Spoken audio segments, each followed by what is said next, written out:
దేవునికి మహిమ కలుగును గాక. అందరికి వందనాలు. మన ప్రభువును రక్షకుడైన యేసుక్రీస్తు నామంలో దేవుని కృపయు సమాధానం మీ అందరికీ తోడై ఉండును గాక. ప్రియమైన దేవుని బిడ్డలారా, ప్రత్యేకంగా ఈ లోకంలో మానవునికి దేవుడిచ్చినటువంటి ఒక అమూల్యమైనటువంటి వస్తువు ఏదన్నా ఉంది అంటే అదే పరిశుద్ధ గ్రంథం బైబిల్. బైబిల్ చాలా విశేషమైనది, చాలా ఔన్నత్యమైనది, ఉన్నతమైనటువంటి గ్రంథం పరిశుద్ధ గ్రంథం. ఈ లోకంలో చాలా మందికి మరి అర్థము కానటువంటి గ్రంథం కూడా బైబిలే. ఎందుకంటే బైబిల్ అనేది అది దేవుని నోటి నుండి వచ్చిన మాటలు. కాబట్టి చాలామందికి ఈ లోకంలో ఎన్ని మాటలైనా వింటారు, కానీ దేవుని మాట వినాలంటే చాలామంది కష్టం. కాబట్టి అందుకనే బైబిల్ చదవాలన్నా, బైబిల్ చేత్తో పట్టుకొని బయటికి వెళ్ళాలన్నా క్రైస్తవులు కూడా కొంతమందికి ఇబ్బందిగానే ఉంటుంది.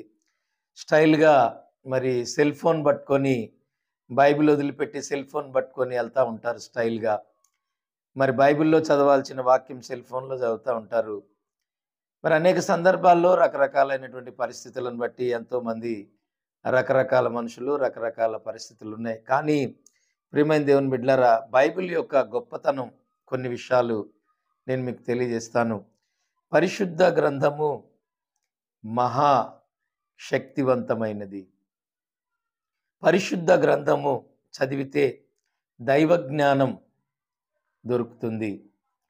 పరిశుద్ధ గ్రంథము వింటే విశ్వాసము కలుగుతుంది. పరిశుద్ధ గ్రంథము ధ్యానిస్తే మారు మనస్సు పొందుకుంటాం. పరిశుద్ధ గ్రంథము ఆచరిస్తే రక్షణ లభిస్తుంది అని పరిశుద్ధ యొక్క గ్రంథం యొక్క అనేకమైనటువంటి దైవ విశిష్టత కలిగినటువంటి గ్రంథం.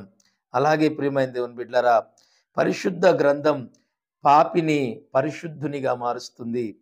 పరిశుద్ధ గ్రంథం రోగిని స్వస్థపరుస్తుంది. పరిశుద్ధ గ్రంథం వ్యభిచారిని పవిత్రునిగా మారుస్తుంది. దొంగని నీతిపరుడుగా మారుస్తుంది. త్రాగుబోతుని మరి పరిశుద్ధునిగా మారుస్తుంది. మార్పు కలుగు చేస్తుంది. తిరుగుబోతుని ఉన్నతునిగా మారుస్తుంది.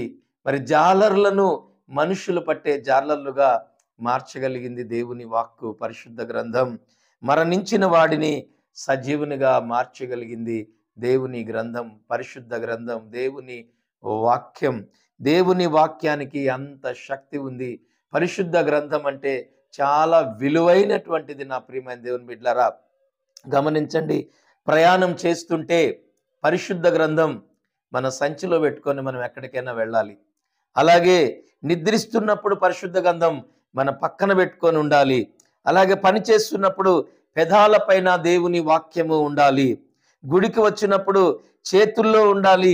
ఇంట్లో ఉన్నప్పుడు బల్ల మీద పెట్టాలి పరిశుద్ధ గ్రంథం. పరిశుద్ధ గ్రంథం నిత్యము మనతో ఉండాలి. దేవుని వాక్యం నిత్యం మనతో ఉండాలి.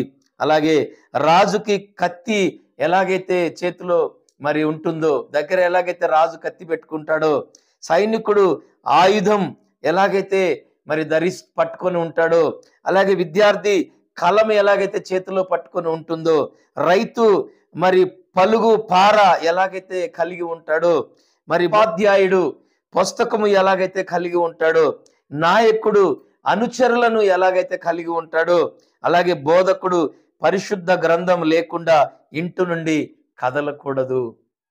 ఇవాళ ఎంతో మంది సేవకులు స్టైల్గా వెళ్ళిపోతా ఉన్నారు బైబిల్ లేకుండా.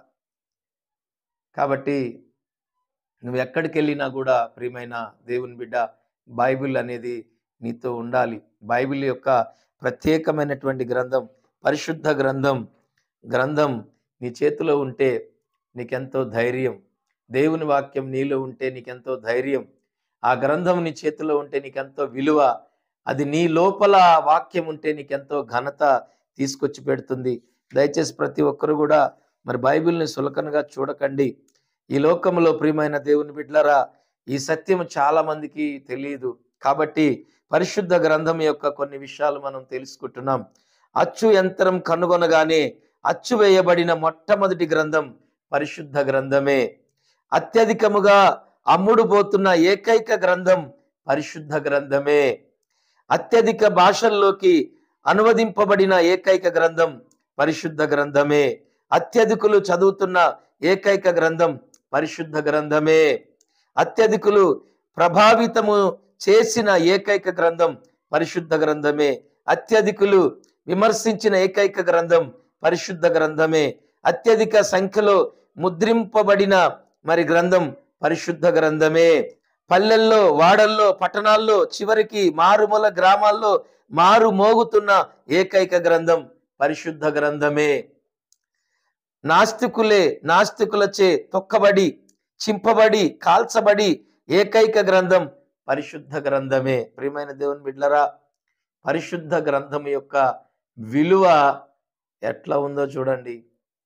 పరిశుద్ధ గ్రంథం విలువ తెలియక, దేవుని వాక్యం విలువ తెలియక ఎంతో మంది తగలబెడుతున్నారు, కాలుస్తున్నారు, ఎంతోమంది చించుతున్నారు. వారికి ఇష్టం వచ్చినట్లుగా బైబిల్ని వాళ్ళు చేస్తూ ఉన్నారు. విద్య లేని పామరులను కూడా మహాజ్ఞానులుగా మార్చింది ఈ పరిశుద్ధ గ్రంథమే.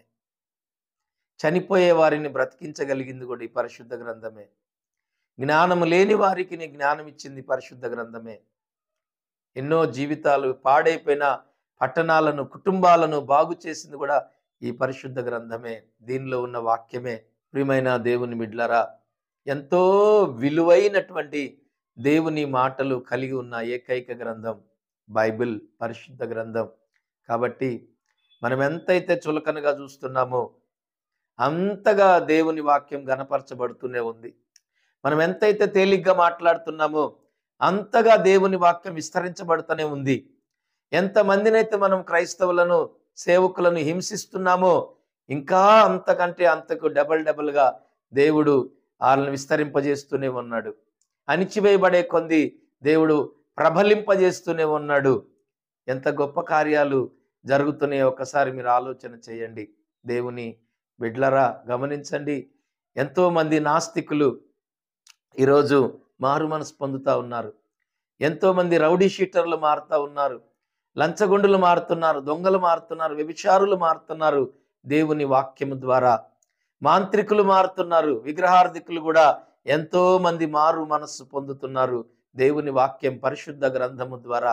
దేవుడు మనకిచ్చిన లేఖనాల ద్వారా ఎన్నో గొప్ప కార్యాలు జరుగుతూ ఉన్నాయి. బైబిల్ ఒక ప్రత్యేకమైన గ్రంథం, మార్పు లేనటువంటి గ్రంథం, మారని గ్రంథం, విశిష్టమైన గ్రంథం, అద్భుతమైనటువంటి గ్రంథం. అది దేవుని నోటిలో నుండి వచ్చి జాలువారినటువంటి అద్భుతమైనటువంటి మాటలవి. మానవుల యొక్క కథలు కావవి, అద్భుతమైన గ్రంథాలవి. దేవునికి మహిమ కలుగును గాక. ఎంతో మంది ఆ గ్రంథాన్ని చదివి ధ్యానించి ఆశీర్వదించబడ్డారు. ఉన్నతమైన స్థాయిలోకి ఎదిగిన వారు ఎంతో మంది కొల్లలుగా ఉన్నారు. ఇప్పటికైనా ప్రియమైన దేవుని బిడ్డలారా, ఆ గ్రంథం యొక్క ఆ యొక్క విశిష్టతను మీరు తెలుసుకొని అనేకులు మారు మనసు రక్షణ పొంది యేసు క్రీస్తు ప్రభు యొక్క ఆయన పరిశుద్ధతను, ఆయన యొక్క ప్రేమను, ఆయన యొక్క వాత్సల్యతను, ఆయన జాలి, ఆయన దయ, ఆయన కనికరమును మీరు కూడా పొందుకోవాలని, మీలో ఉన్నటువంటి ప్రతి పాపాన్ని, మీలో ఉన్న ప్రతి విధమైనటువంటి లోక ఆశలను వదిలిపెట్టి యేసు క్రీస్తు ప్రభువుని మీరు సొంత రక్షకుడిగా అంగీకరిస్తే బాగుంటుందని, రాబోయే కాలంలో భయంకరమైన మహాశ్రమల నుండి మీరు తప్పించబడతారు. అంతేకాదు కానీ నరకము నుండి మీరు తప్పించబడతారు. అంతేకాదు కానీ పరలోకానికి మీరు వారసులవుతారు. అంతేకాదు కానీ నీ ద్వారా నీ కుటుంబం కూడా దేవుని రాజ్యానికి వారసులవుతారు. కాబట్టి దయచేసి ప్రతి ఒక్కరు కూడా గమనించాలని ప్రభు పేరట మీకు మనవి చేస్తున్నాను. దేవుడి మాటలు దీవించునుగాక. ఆమేన్. ప్రార్థన చేసుకుందాం. అందరూ తలలు వంచి కళ్ళు మూసుకుందాం. మహాపరిశుద్ధుడైన తండ్రి, ప్రేమ నమ్మకము కలిగిన దేవా, యేసయ్యా నీ పాదాలు కొందనాలు. దయగలిగిన తండ్రి, కృప కలిగిన దేవా, కనికరించండి అయా. పరిశుద్ధ గ్రంథం గురించి చెప్పిన ఈ మాటలు అనేక మంది జీవితాల్లో ఆశీర్వాదకరంగా ఉండునుగాక. ఎంతో మంది నాయన గ్రంథం విలువ తెలియని వారికి విలువ అనుగ్రహించబడునుగాక. వారి కుటుంబాలను దీవించి ఆశ్రయించి బలపరిచి అయ్యా మీరు మహిమ పొందండి. అనేకులకు రక్షణ, మారుమనసు దయచేయండి.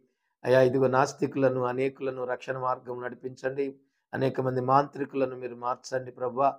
త్రాగుబోతులను, వ్యభిచారులను అనేకులకు రక్షణ, మారుమనసు దయచేయండి. ఎంతోమందిని ఎరగని వారికి కూడా రక్షణ, మారుమనసు దయచేయండి. ఎంతోమంది నశించిపోతున్న వారికి కూడా నీ కాపుదల, మీ రక్షణ అనుగ్రహించండి. ఈ లోకములో నా తండ్రి ఎంతమంది అయితే కృంగిపోతున్నారో ఆళ్ళందరినీ బలపరచండి. నశించిపోతున్న ప్రతి ఆత్మ కూడా ప్రభా రక్షింపబడును గాక. మా దేశాన్ని, మా రాష్ట్రాన్ని, మా గ్రామాన్ని, మా ప్రాంతాన్ని మీరు ఆశీర్వదించండి. అనేకులకు యేసు నామములో రక్షణ కలుగును గాక. మారు మనసు కలుగును గాక. అట్టి కృప అందరికీ దయచేయమని యేసు నామములో అడుగుచున్నాను తండ్రి. ఆమేన్, ఆమేన్, ఆమేన్. God bless you. మీ అందరికీ వందనాలు.